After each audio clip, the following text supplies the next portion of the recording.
Hello, Sagittarius, Sun, Moon, Rising, and Venus signs. Kamusta kayo? Sana po'y nasa mabuti kayong kalagayan. Welcome back po sa Star Tarot. At kung bago kayo dito, welcome din po kayo. Please subscribe, like, share my videos, and leave me a comment kung nakaresonate kayo. So, wait. No, maghintay daw kayo, Sagittarius. Maybe there is something dito na gusto mong mangyari. Maybe you are working on something dito and hindi pa ready, no? Hindi pa to ready para sa'yo. Kaya you need to wait for longer time pa siguro, no? So, depende yan sa inyong sitwasyon. But ang mahalaga dito, no, while you are waiting, listen to your intuition. Always listen to the guidance of the divine kasi for sure, habang kayo'y naghihintay ng pagdating na kung ano man itong ine-expect ninyo, there is something that you need to work on. There is something na kailangan mo munang gawin. No? It could be like a precursor, di ba?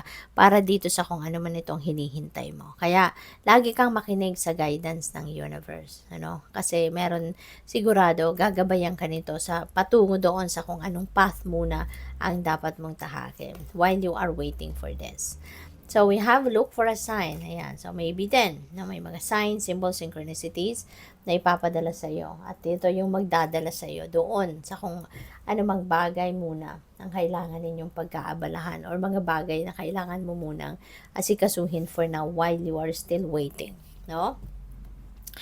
So, what else? We have romance. Ayan. So, maybe ang iba sa inyo rito is going to enter a new love or romantic relationship. Maaari din ang iba sa inyo rito is going to level up your commitment with your person. Pwedeng ganun din ang ganap dito. No? Baka, kasi ano to is a romance, this is bond between two people.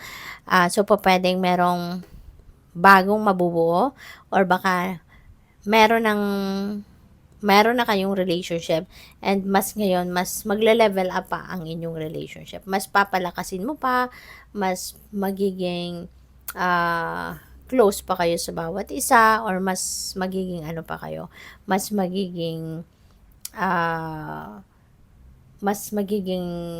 closer kayo, mas magiging matatag pa kayo, yung ganon. So, what else? We have ask your angels. Okay?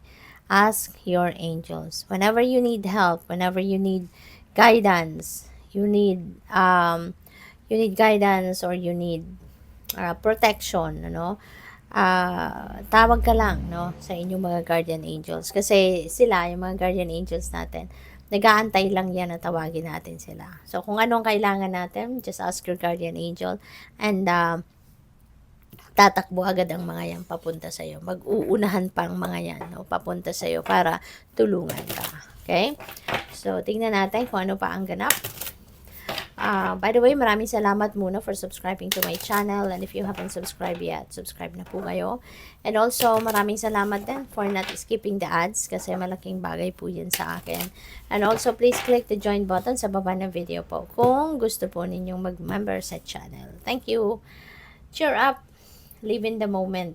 Okay? Ito yung mas magandang ginagawa natin. No? We are living in the moment. We are embracing, experiencing kung ano yung nag-unfold sa buhay natin right before our eyes. At hindi yung nakafocus pa rin tayo sa nakaraan na yung inaalala pa rin natin kung ano yung nangyari na, 'di ba? So wala na tayong we have no power over that anymore. So parang hindi na tayo, wala nang wala tayong magagawa about that kasi natapos na yon, nakalipas na.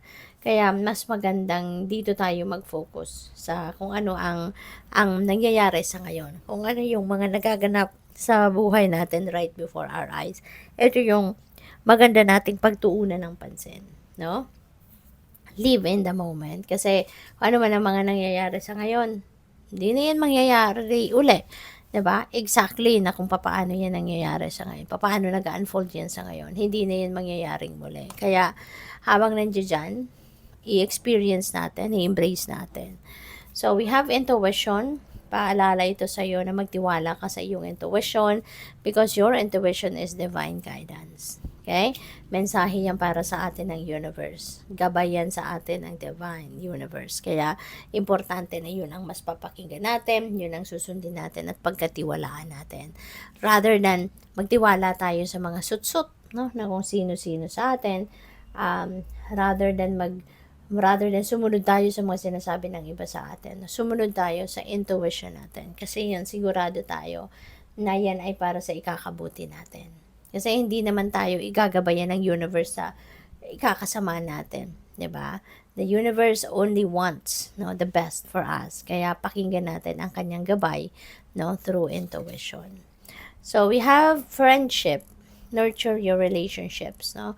Maaaring mas ma-figure out din yun sa ngayon na ay nako sobra akong naging busy sa trabaho at nakaligtaan ko na no na yung mga kaibigan ko, nakaligtaan ko na yung mga dumadamay sa akin, yung gano'n, mga karamay ko sa buhay.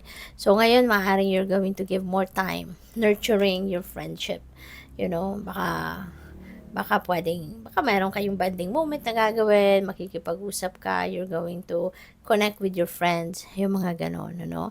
At kung ano man, baka magbabanding kayo, magpapaspa kayo, magpapagupit kayo, diba? Or lalabas kayo, yung gano'n. So, we have leadership, no? Set your goals. Ngayon, as Sagittarius, baka kayo ay mapopromote into a leadership role.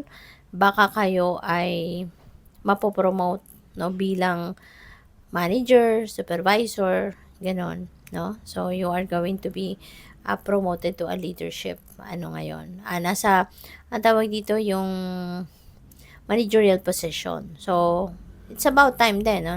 Bago ka magsimula ng trabaho mo, magsiset ka ng goals, no? Para sa kung papaano mo papatakbuhin yung opisina mo, paano mo papatakbuhin yung kumpanya mo, yung gano'n. Paano mo ipa-perform yung trabaho mo bilang isang leader. So, good luck.